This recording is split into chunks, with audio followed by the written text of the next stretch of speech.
Hello and welcome to Sabha TV, watching News Tonight with the host Rajya. Let's have a look at the top stories of the day. Well, the government has said it'll answer every question that is put up in the parliament, but when it comes to question hour itself, an analysis shows that 60% of question hour time in Rajya Sabha was lost during last 5 years. Here is a detailed report. As part of the analysis of various parameters concerning the functioning of Rajya Sabha, a study was undertaken by the Research Division of the Rajya Sabha Secretariat. Chairman M. Venkaiah Naidu called for the study earlier this year. The research showed that during 2015 to 19, only about 40% of the total available question hour time was availed in raising questions and obtaining oral responses of the government. 60% of question hour time went unused on account of disruptions. During 2015 to 19, Rajya Sabha held 332 sittings. At the rate of 1 hour for each sitting, 332 hours were available for question hour. Against these 332 hours, only 133 hours and 17 minutes were spent on raising questions and obtaining oral replies from ministers. This comes to about 40% utilization of question hour time. The breakup of time spent on question hour shows 18 hours 7 minutes during 2015, 34 hours 48 minutes in 2016, the maximum of 35 hours 13 minutes in 2017, the lowest of 14 hours 29 minutes in 2018 and 30 hours 40 minutes in 2019. This is Kriti Mishra's report for Rajya Sabha TV. Prime Minister Narendra Modi addressed IPS probationers at the Sardar Walabhai Patel National Police Academy in Hyderabad on Friday. He asked all police officials to remain alert and prepared for any situation at all the times.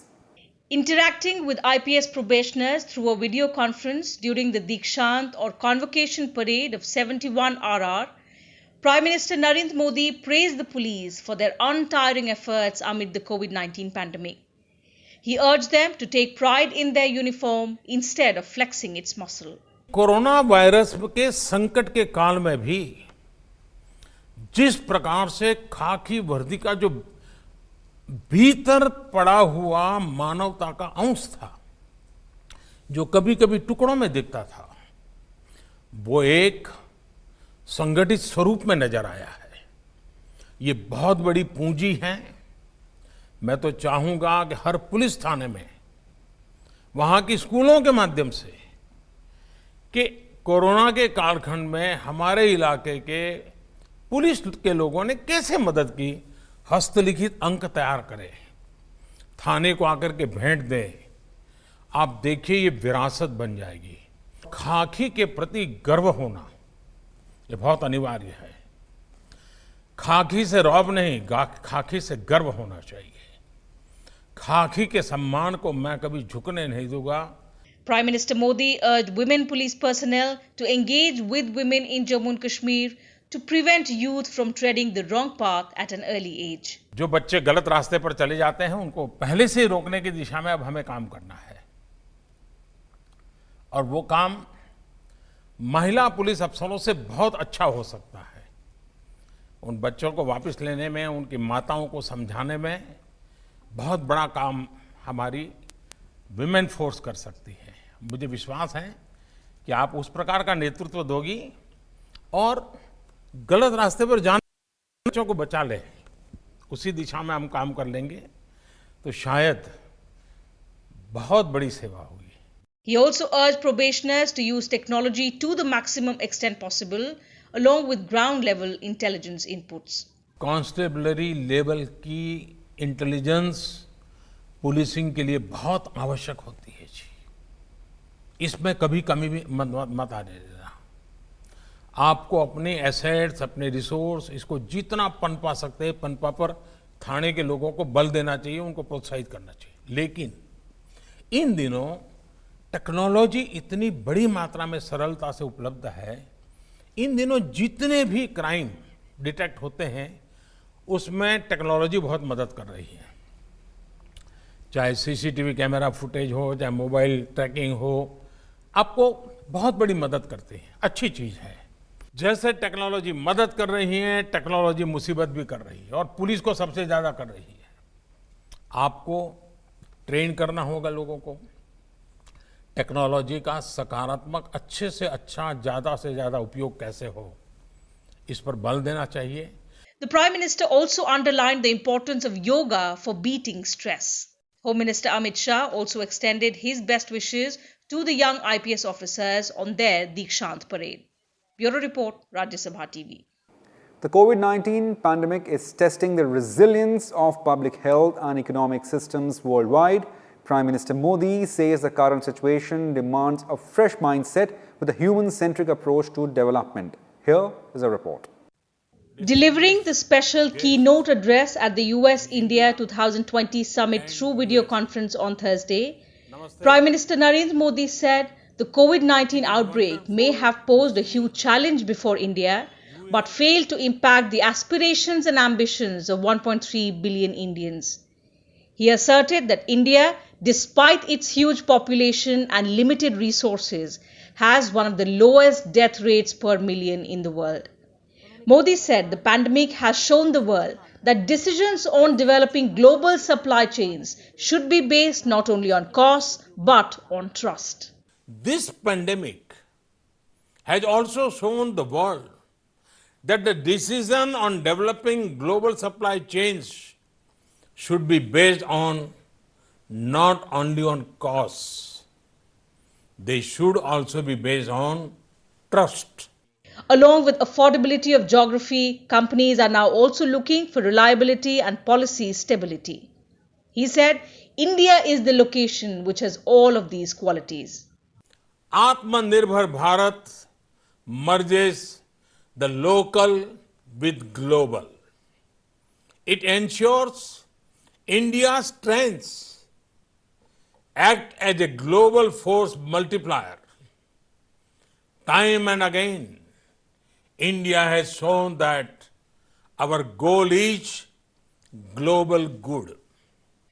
Speaking on navigating new challenges, the Prime Minister also referred to the mission to make an Atmanirbhar Bharat or self-reliant India. He stressed that it is about transforming India from being just a passive market to an active manufacturing hub at the heart of global value chains.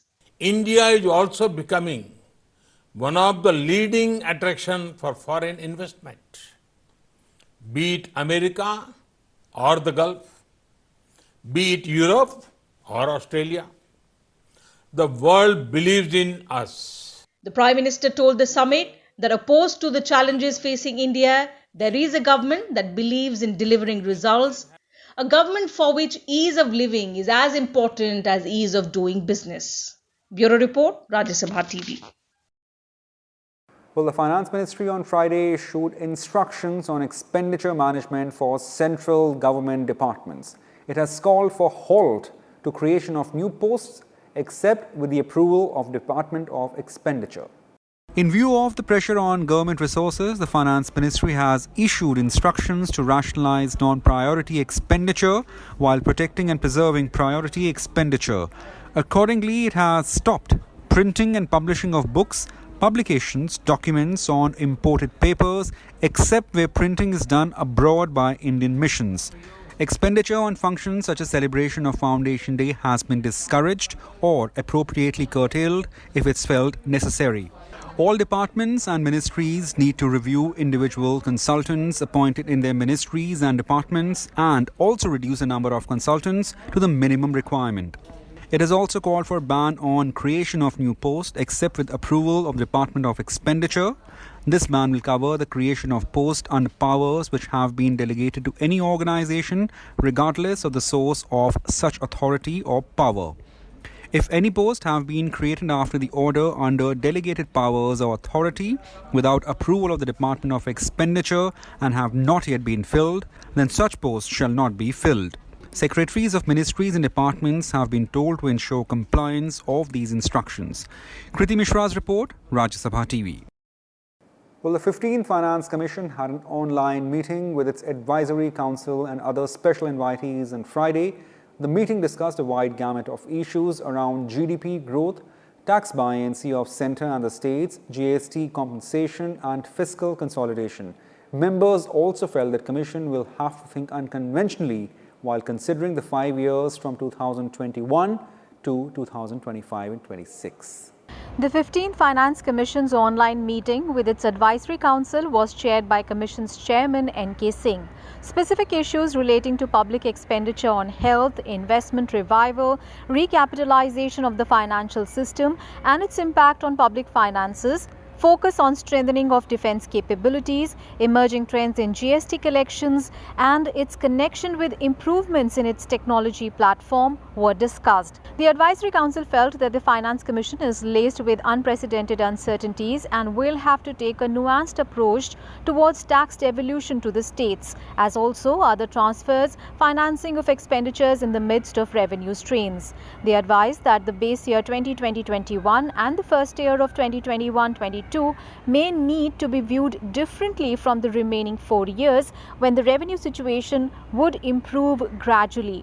Different views were expressed on the GDP growth in the current year in terms of the quarterly build-up and the growth revival later.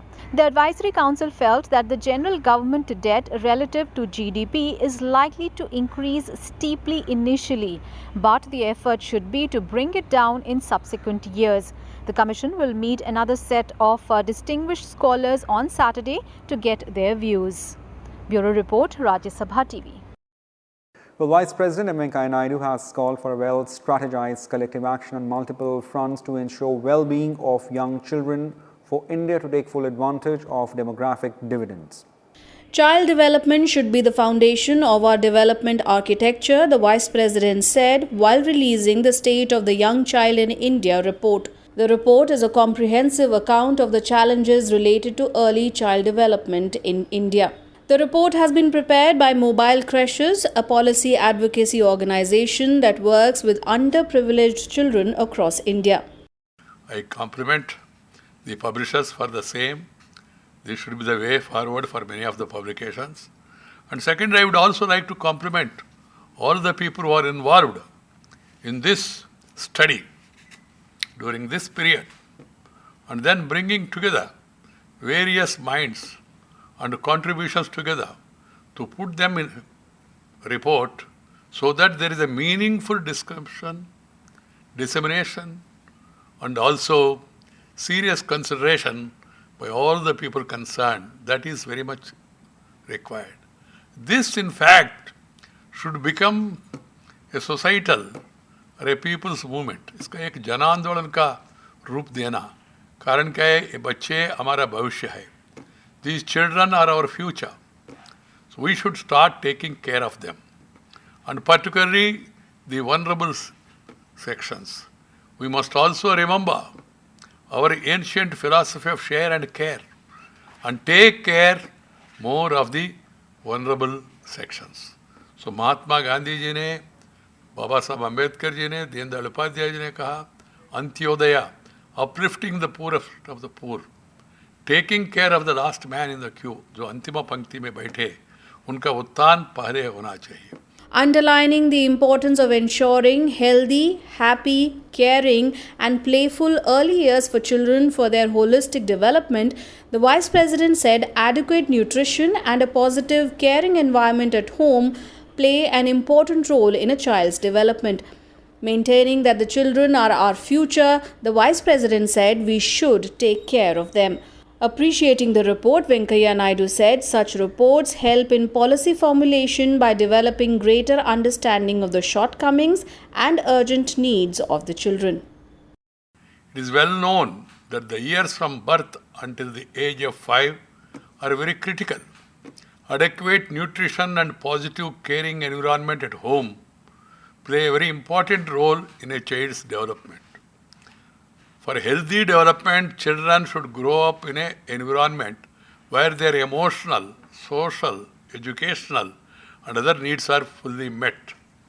A good foundation in the early years makes a difference through adulthood and even gives the next generation a better start. A look now at COVID-19 situation in the country. India once again registered over 80,000 1,000 fresh COVID-19 cases and more than 1,000 deaths on Friday. The total recoveries have also increased, having crossed 30 lakh. Presently, India ranks third behind US and Brazil in total cases and deaths. Its COVID-19 tally crossed 20 lakh on 7th of August and 30 lakh on 23rd August. COVID-19 infections in India crossed 39 lakh on Friday, with 83,341 fresh cases reported in 24 hours. The death toll climbed to 68,472, with 1,096 people succumbing to the disease. Recoveries crossed 30 lakh, pushing the recovery rate of coronavirus patients to 77.15%. There are over 8.31 lakh active coronavirus cases that account for 21.11% of the total case load. Case fatality rate has declined to 1.74% in the country. Over 4.66 crore were tested for COVID-19 in the country, including 11.69 lakh on Thursday. Maharashtra, Andhra Pradesh, Tamil Nadu, Karnataka and Uttar Pradesh had the biggest 24-hour jump in cases and deaths. These states account for 62% of total active cases and 70% deaths in the country. Among other states, Odisha's COVID-19 tally mounted to 1,16,678, with 3,267 people testing positive on Friday. 9 more fatalities pushed the state's coronavirus death count to 531.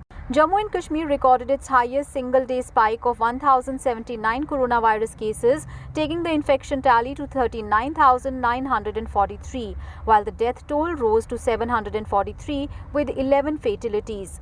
Kerala reported 1,553 new COVID-19 cases and 10 fatalities, taking the infection count to 79,624 and death toll to 315. The number of active cases is 21,516. Telangana reported 18% coronavirus positivity rate among health workers, the highest in the country. Maharashtra has the second highest rate of 16%. The centre on Thursday directed states with a high positivity rate of COVID-19 among health workers to urgently evaluate the situation. Recoveries in India have crossed 30 lakh and exceed active cases by 3.65 times. From 48.31 in June, the recovery rate improved to 62.78 in July, 73.64% in August and 77.15% in September. Bureau Report, Rajya Sabha TV. The global COVID-19 cases have crossed 26.5 million, while deaths have exceeded 8,73,000. Of the global tally, more than 18.6 million people have recovered. The United States tops the tally with over 6.3 million cases, while total fatalities have reached 1.91 lakh. Over 3.5 million people have recovered so far. Brazil has the world's worst coronavirus outbreak after the United States, with over 4 million cases and a death toll of 1,24,614. Russia had a daily count of 4,995 cases on Friday, raising its case load to over 1 million. France has ramped up testing following a spike in coronavirus cases in recent weeks. France recorded over 7,000 cases for the second day in a row. In Spain, COVID-19 infections crossed 4.88 lakh after reporting 3,607 infections on Thursday. The death toll has reached 29,234. Japan had 659 new cases, bringing the country's total to 70,406 infections. Indonesia had a daily record of 3,622 new infections, taking its tally to 1,84,268 with 7,750 fatalities. South Korea is seeing a drop in cases with strict coronavirus measures in place. New infections remained below 200 on Thursday. Malaysia is restricting travel from countries that have reported over 1.5 lakh cases. From Monday, the entry of foreign citizens from the US, Brazil, India, France, among others, will be banned. It now has over 9,000 cases with 128 deaths. Israel has announced a partial nationwide lockdown after reporting nearly 3,000 daily infections. The country has over 1.22 lakh cases and 976 deaths. New Zealand has expanded coronavirus restrictions across the country until mid-September. Auckland will remain on alert level 2.5, which limits gatherings to 10 people, among other social distancing rules. Meanwhile, the rest of the country will remain at level 2 restrictions that make face coverings mandatory on public transport and gatherings limited to 100 people. 5 new cases on Friday brought its total to 1,413 cases. But most importantly, we consider that the best economic response remains a strong health response. If we get it right, we ultimately shake off restrictions faster and lessen the risk of bouncing around. That means looking at what the health evidence is currently telling us. On Thursday, Thailand reported its first domestic coronavirus transmission in more than 100 days. A prison inmate in Bangkok tested positive during a routine check for new inmates. It now has 3,427 cases and 58 deaths. Bureau Report, Rajya Sabha TV. BJP nominee Syed Zafar Islam was on Friday declared elected unopposed to Rajya Sabha from Uttar Pradesh. The seat had fallen vacant due to the demise of former Samajwadi Party leader Amar Singh. Earlier, BJP Uttar Pradesh Unit General Secretary Govind Narayan Shukla withdrew his candidature, thereby clearing the way for the party's original nominee Syed Zafar Islam to be elected unopposed. On Twitter, Islam thanked the party's top leadership for giving him the opportunity to serve the nation. Zafar Islam's Rajya Sabha term will continue till 4th July 2022. Amid tension between India and China on Ladakh border, Defence Minister Rajnath Singh has agreed to meet Chinese Defence Minister Wei Fenghe. The meeting was requested by a Chinese side. It will take place in Moscow, where both India and Chinese Defence Ministers are also participating in SCO Defence Ministers meeting. Defence Minister Rajnath Singh has addressed the meeting. While the main agenda is easing tension on borders, the two sides will also discuss the progress in implementing early understanding between NSA Ajit Doval and Chinese Foreign Minister and Special Representative on Border Affairs, Wang Yi. At the SCO Defence Ministers meet, Defence Minister Rajnath Singh said aggression by one nation against others brings destruction for all. He was speaking in the context of follies committed by nations in the Second World War. The remarks come against the backdrop of China's intrusive actions along the line of actual control. India has termed it expansionist attempts on China's part. He said, and I quote, "Memory of the war teaches us of the follies of aggression of one state upon another, which brings destruction to all. Our forefathers, including those from India and former Soviet Union, who made supreme sacrifices to resist aggression and expansionism from the then military states. This year marks the 75th anniversary of the end of the Second World War, as well as the formation of the United Nations, which underpins a peaceful world, where international laws and sovereignty of states are respected and states refrain from unilateral aggression on another." On Friday morning, Defence Minister Rajnath Singh met Russian Defence Minister General Sergei Shoigu. Both defence ministers discussed further strengthening of strategic cooperation. The meeting coincided with India-Russia joint Indra naval exercise that extended from Sri Lanka to Malacca Straits in the Indian Ocean region, a development that underscores China's increasing isolation. This is Akhilesh Suman's report for Rajya Sabha TV. Now, days after India-China border dispute in eastern Ladakh, top military commanders of both countries met for 5th day in a row on Friday. The meeting started in Chushul at 10 a.m. This comes days after China made fresh attempts to change the status quo along the southern bank of Pangong Lake, triggering further escalation in tensions. China has now moved additional forces near the tense Chushul sector in eastern Ladakh after Indian troops occupied all the critical heights to preempt any misadventure by Chinese soldiers. China's PLA has recently occupied many locations in Depsang, Galwan, Hot Springs and Gogra, much beyond the Chinese claim line. Meanwhile, Army Chief Manoj Mukund Narvane on Friday said that the situation along the line of actual control has been tense from the past 3 months, but the morale of the soldiers is high. He added that we have continuously been engaging with China both at the military and diplomatic level, and we will tackle the situation through dialogue. The Army Chief said this as he visited more forward areas in eastern Ladakh on Friday morning before returning to New Delhi. He visited the Chushul sector on Thursday.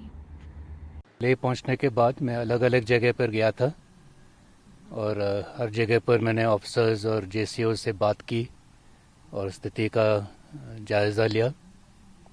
जवानों का मनोबल बहुत ऊंचा है और वो हर चुनौती का सामना करने के लिए तैयार है और मैं यकीनन कह सकता हूं कि हमारे जवान सबसे अच्छे जवान हैं। LAC के ऊपर जो स्थिति है वो थोड़ी नाजुक है, गंभीर है, लेकिन हम लगातार इसके बारे में सोच विचार कर रहे हैं और हमारी सुरक्षा के लिए हमने कुछ एहतियाती कदम उठाए थे और इससे हमें भरोसा है कि स्थिति कायम रहेगी।